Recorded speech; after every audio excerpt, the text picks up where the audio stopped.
Hello, ladies and gentlemen. I'm Armando F. Sanchez. Thank you for being on my program today. I'm in a wonderful household, very friendly, very open. We've been laughing for a good hour already, talking about the stories that are behind these stories of boxing. But on this show today, I'm very happy to present and interview Joseph C. Robledo. He's the author of this book, which happens to be about his father, and we're seeing a picture of his father. And we're going to talk on a different show. We're going to talk about his father's background. But today, I want to focus on the idea of becoming an author. Okay. Okay, all 219 pages of it. And the idea is that we want to encourage other people to consider their story, whether it be about their parents, about themselves, experiences. But it isn't easy becoming an author. And, it's a lot of effort, a lot of time, and we want to explore with you. Thank you very much for being on the show with us today. My pleasure, Armando. Thank you. I want to ask you questions about what you went through the process of writing a book. So let me just share a little bit of background, your background. When you were a young man, you took care of your dad. We're going to tell that story through the interview. And you did a little bit of boxing. Yeah. But your noses looks okay. So yeah. Usually noses you can tell. A couple scars on the top of the eyebrows there. We won't talk about damage in here. Don't want to go there. Let's not go there. And you did a little boxing. You went up and you got some certificates, credentials. And then through a series of situations, you became a teacher. Yes. You were an educator. You recently retired. Yes. You were talking about going back into the ring. I said, no, I think you passed that age. Yeah. But now let's talk about you becoming an author. Were you born an author? No, I don't think I was. I think I was born maybe to be a fighter, but not an author. Not an author. Yeah. So a fighter, but not an author. All right. So when did you sit down and says, I'm going to write a book? Well, Armando, I knew throughout my lifetime as a young man and as I graduated from college that my father had an exceptional story. I've always used to kind of paraphrase the story to my other colleagues, and they said, you need to put this story in a book form, Joe. It is so relevant, so important. Your dad is an inspiration to the community and to the youth. And so you really need to do this, Joe. And at that time, I was teaching full time and taking classes at night. And I just didn't have enough hours in the day. I had the motivation to want to do it. I had the desire to do it. And I had the impetus that I wanted to do the story, but I just didn't have the element of time. And that was my biggest factor. Until I... But let me ask you this. Did you envision at that time that you were going to sit down and do nothing except day in and day out just writing? Was that what you envisioned? Well, yes, in a way, because I knew to write a book, a biography of this nature, it would take a lot of hard work every day, studying, reflecting, researching. I knew that when I retired, it was going to be my full-time job. And I dedicated myself to that endeavor. So you waited until you retired then? Yes. Okay, you didn't touch it at all. I mean, it was running through your head and thought, what if, yes. And blah, blah, blah. But you really never said, okay, now I've got the time. No, I would write notes down. I would read articles about my dad. I would do interviews with my dad. He was always on the film. So I would always have a little notebook that I would write on this day we went to the CBS studios. And so I had an anecdotal kind of a list of things that throughout the years that I had built up, a couple of notebooks full of just kind of information. And so I knew that when the day I would retire from teaching, this would become my full-time job. You knew you were going to be an author? At that point in time, I did, yes. So you never had any doubts? No, I didn't. No, not at all. I knew my dad's legend and the legacy that he left behind for us, me in particular, being the only and the last son of the family. I had to write it. It was an obligation that I owed to my parents, and especially my dad. Is that something that sort of evolved in time, or you were just struck the idea that I've got to write this book, and from that moment on, you just turned over a leaf and said, I'm committed to it? Yes, I'm totally committed. I like I mentioned, it was a burning desire that I had even in high school, and I would write papers about him. They would ask us to write who was our famous sports star of the year or something, and I would always write my dad. I wouldn't write about Jackie Robinson, or I wouldn't write about Muhammad Ali. I wrote about Canto C Robledo. And even in high school, the teachers would comment on my papers that this is a good story. You need to expand on this a little more. So I knew I had a little nugget there, but again, the time element I did not have. Okay, so you came to retire, and did you say, okay, I'm going to clear my desk, I'm going to sit down, and I'm going to start putting everything together? Was it a moment, or sort of it just evolved? It kind of was a moment. And once I retired, I knew right then and there, within a couple of 2-3 months, I was going to start this project. And I had cleared the table. I brought all my notes out. I started doing my research. And the more I researched, the more I found out that I had a lot of holes to fill. Mm. How did your family react to the idea that Dad's supposed to, quote unquote, be retired, kicking back, enjoying himself, and all of a sudden he's indulged in this story? Well, my family was extremely supportive of this because they knew that my father had an important role that he played within the community, and they wanted me to share this story. So I would read paragraphs and chapters to them, and they would give me their feedback, and I would have to rewrite it, or they didn't think it was enough impact or soul.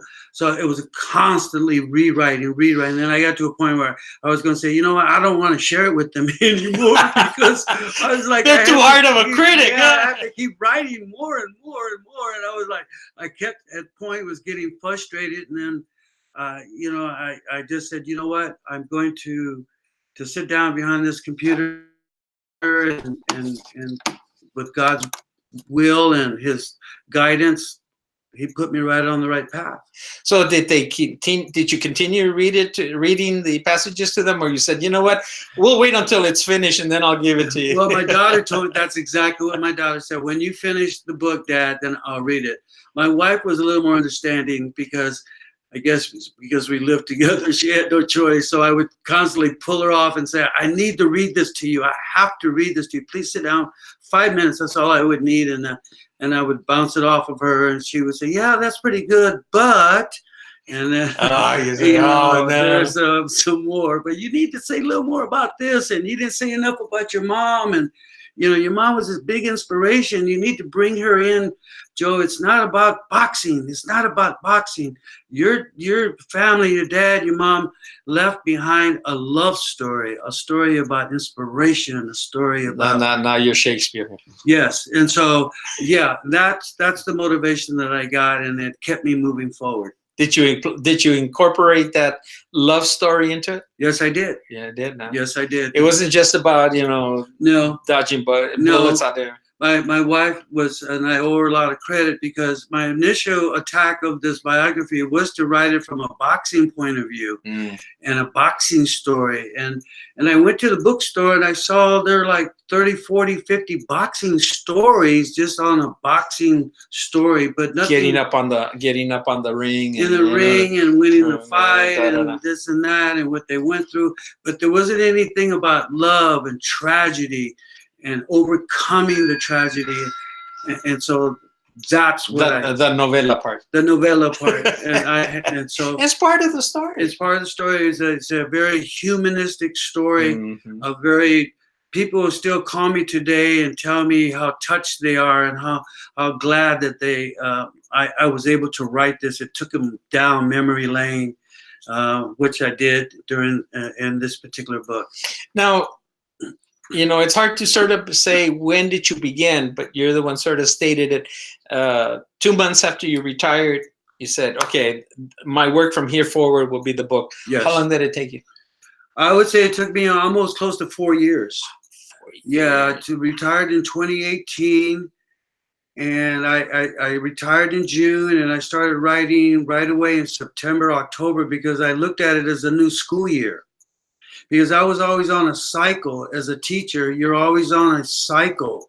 And so the cycle came back around for me in September. And I looked at it as this is my new project. Mm-hmm. And so when September came, it seemed like this was the right time to do it. Did you worry about how long it was going to take you? Was that sort of a concern? Or you just said, you know what, I'm just going to do it. I'm not going to worry about how long. This is just going to be something I'm going to crunch through all the way through. Yes, I didn't really worry about how long it was going to be because I didn't know how long it was going to be. As I researched his career more and more, it became longer and longer. In fact, the original manuscript is 837 pages. Whoa. The original. And so when I met with my publisher, we had to do a lot of cut downs. Tell us a little bit about your publisher, because I know she had an impact on your life in terms of writing. Dr. Thelma Reyna. Yes, I owe quite a bit to Thelma for walking me through this day by day, step by step. I would call her on the phone. She was so gracious all the time. She took the time to spend with me and help me revise material, rewrite things. She gave me ideas to bounce off of. But once Thelma got into my corner, she was my coach. And I looked at her as my coach, and I just said, Coach, you lead me the way, I'll run the play. Started using a little bit of the boxing forum, if you will. So she'd sort of bunchel you up, sort of go into your shoulders and sort of bruise you up where you've got bruised and That's hit, right. and it was self by someone else, and then throw you back into the center. Yeah. Just keep going. And she slapped me around. You're in the next round. That's right. And when the round ended, she sat me down and massaged my shoulders and gave me water and cleaned out my mouthpiece and told me to go keep your hands up and keep punching, but keep writing. I never quite thought of Thelma that way, but I can see it already. As you're writing the book, did you ever say, you know what, I'm going to give up? No, I was frustrated at times, but I never felt that I wanted to give up. I had to persevere. This was a goal that I set myself. It was a long-term goal, and I set myself up meeting short-term goals. Mm. And as I met my short-term goals, it allowed me to see the light, so to speak, at the end of the tunnel. And as I got through this short goal, the next one I was able to accomplish, and got frustrated along the way. Without a doubt, I slammed many papers down on the floor and kicked them around and walked outside and took a walk around the block or on my bike and cooled my heels and came back and kind of restarted again. I guess the mission that this was really a story that had to be told really sort of kept you back focused on what you were doing. And when I would get frustrated and go for a bike ride or a walk or something, I would get visual images in my head about what I was writing about. And many times these visual images allow me to come back and type. And that's what kind of kept the story together. And I don't know what it was, maybe the endorphins that were flowing through my body. I don't know. I would ride like hell on my bike to where I was sweating, my heart was pumping. But then it was like I would get these images of back in 1932, what was life like in the Depression era. And it just seemed so vivid and so real that it allowed myself to come and type it and put it down on paper. Now, this is not so much a question on use only, but, commonalities that I hear from authors that, sit down and write is the idea you're writing and you says, oh, is anybody going to read this book after all that work? Oh, yeah. There were times where I thought about that, too. I knew that I wanted it to be more than just a boxing book. And then I got to a point where who really cares anymore, mm-hmm. And I would get kind of down on myself, but then, somebody upstairs was on my shoulder and kept guiding me and kept pushing me a little bit more. And I just had to do it. that was the bottom line at all costs. I mean, this was the battle that I was going to win. This was it. I was the last. My older brother had passed away. I was the last one in the family that had somewhat of an education. I'd written thousands of term papers, so I just felt that I could write. And so it was my duty as the last Robledo of Canto Robledo that I had to put his legacy on paper. So happy you did it. I'm so glad I did. I mean, even people ask me, how did you feel once you saw your book in print? Once you got it and says, yeah, oh my gosh. And Thelma says, here it is, Joe, and we took pictures at Thelma's house and I felt, did I feel a big load off my shoulder? No, I don't feel like I was carrying anything heavy. It wasn't that type of weight. It was more of a thrill of, I did it, Pop. I did it. I did it for the family, and I hope that you like it. I hope the family likes it, and I Dad. You know what? I like it. That's all that matters at the end, Dad. I did the fighting, and you know what? I did the fighting. I got my hand raised at the end of the fight, Pop. Okay. I may be all in pieces, but I did it at the end. Red eye and everything. Bloody nose, busted lip. Yeah, I did it. I love this conversation. So the idea is, looking back from the date that you finished it to now, what has been the experience of the public? What reactions have you gotten? What have you heard? What are some of the few stories that stand out in your mind? Oh, it's interesting, Armando, you asked me that question because I've stepped into a whole nother world of people that are admiring the story. I get young kids that I go into the elementary schools and I share the story. And when they say, Mr. Robledo, I have $12 in my wallet. Will you sell me a book? And I want to buy a book, and I want to buy a book. And when I get that overwhelming feeling of the young kids coming up to me, and when are you coming back? Please, will you sign the book for me? And it made me feel like it mattered. It mattered. And they didn't really even know my dad, but they loved the story that I told them enough that they wanted to buy. And more importantly, I got them reading. And that was the key for me, is to get these elementary kids reading. And so, well, you were also a role model as an author. I mean, all of a sudden, this is a book that they could find in the library, that it wasn't just another book. I mean, they knew they could put a face to, yes, this man wrote it. Right. I was in McDonald's meeting with a gentleman. I was 98 years old. He was with his daughter, and she contacted me, and he knew my dad through the fighting days. And I had mentioned his father, Johnny Kabuko, in the fight that my dad had early in the box in my dad's career. And Johnny Kabuko was this 96-year-old man's father. Wow. And what was kind of ironic about this was 10 days after he had fought my dad, he was killed in an automobile accident here in Azusa. And the boy lost his mother 6 months later and was put into an orphanage. Wow. And he lost all contact with his mother and his father, had no idea. And then he got a hold of this book and he read about his father, Johnny Kabuko, fighting Canto Robledo. And he says, you have given me a part of my life that I've been searching for 70 years. And the man, 96-year-old World War II veteran, actually broke down and was crying with me because of what he felt. He says, you brought together a piece of history for me. And that was awesome. That was, whoa, that blew me completely away. Wow. There was an elementary kid having lunch or dinner at McDonald's, and that was one of the students that had bought the book. And they came over and joined the party. And and so yes, I get those. I get phone calls from people that knew of my dad, sharing the stories. I get phone calls average about once a week. Believe it or not.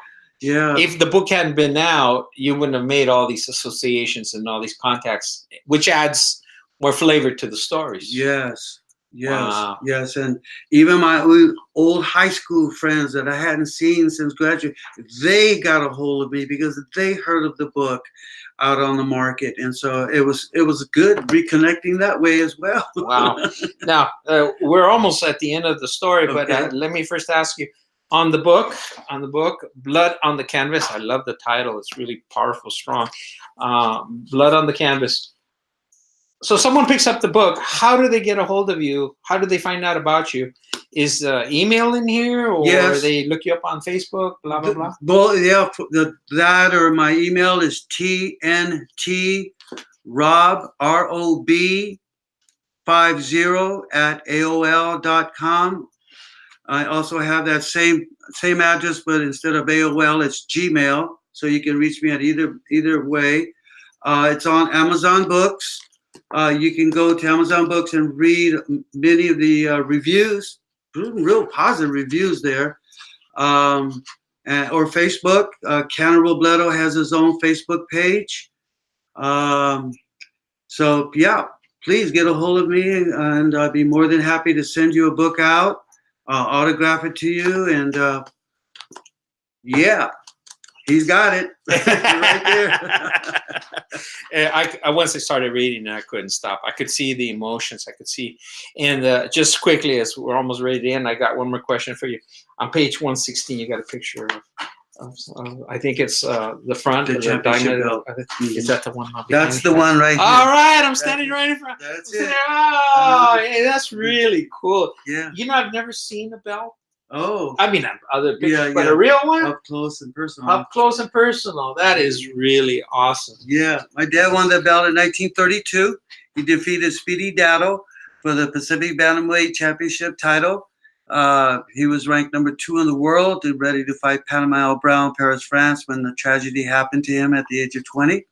And you'll have to find out more when you read the book. And we are going to do a story on the book. You can also associate that. You're going to be able to look it up. It'll be available also on YouTube. So we're going to do another show on that, and you'll be able to access it. So I have one more question for you. Sure. So now you're looking at people out there who says, should I inside of me, I look around and I don't tell people I want to write a book. But for whatever reason, they say, I just don't know. What advice you give to them? Put it down on papers. Just start writing one day at a time, one word at a time, one sentence at a time. You'll develop a paragraph, a page, a chapter. Before you know it, you'll have 4 or 5 chapters under your belt. You'll feel good about it. But don't lose the motivation. You have to continue. It's a long journey, and you're going to get knocked down, but keep your chin up and keep punching and keep going forward. You can't quit in the corner. If you're going to go down, you go down in the canvas fighting. Period. Bleed down there, brother. That's what my dad told me, because I said, Dad, I don't want to fight anymore. He said, you're not quitting in the corner. You go out in the middle of the ring and quit. But in other words, no quitters here. So that's the key. No quitters when you write a book. And there will be frustrating times, but that's part of the ball game. And don't anticipate the future that, no one's going to read it, people are going to think this, or the world has no idea what they're going to say. But you go ahead and do it anyway. You do it anyway. You'd be surprised on how much you're going to inspire other people to write. And remember, you're a blazing cowboy yourself. So you just keep doing it. And I never thought I would. I wanted to for years and years, and I'm so glad I did. You're going to need some support around you, but the most important is perseverance and determination, and be gutty about it. Okay, do your best, fight hard, don't give up. I'm going to ask you to do something. You inspired me with all this conversation. I'm going to ask you to take off your glasses. We're going to close the show with this image, okay? And I want you to, here's a picture of your dad back there. I want you to do your pose, because I know you were a boxer. Yeah. So there you go. We're not going to box you tonight. Oh, shucks. Come on. No. I think I've got a few pounds over you. Okay. But anyway, we're going to close the show, ladies and gentlemen. And over here, you've had the wonderful, exciting idea Joseph C. Robledo, the life blood on the campus, the life and legacy of boxing icon Canto TNT Robledo. That's him. Gracias, eh? All right. Ladies Thank and you. gentlemen, I'm Armando F. Sanchez. You can contact me at afsanchez66@gmail.com if you have any questions. If you want to get a hold of him, please look him up. Or if you can't, whatever, get a hold of me and I'll direct the email to him. Thank you for being with us today, and thank you about that. And I feel like I took a few punches out of that show, but you know, that's the deal. Gracias. Thank you very much. Thank Ladies you. and gentlemen, next show. Adios.